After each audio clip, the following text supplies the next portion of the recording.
नगर शहर परिसरात चेन स्नॅचिंगच्या घटना वारंवार घडत आहेत।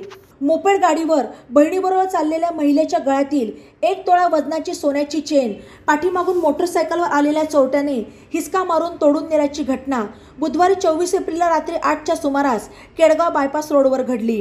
याबाबत संगीता पुंडलिक मोरे वय 42 राहणार आदिशक्ती बंगलो नेप्ती नाक्यासमोर दातरंगे मळा यांनी गुरुवारी 25 एप्रिलला दुपारी कोतवाली पोलीस ठाण्यात फिर्याद दिली।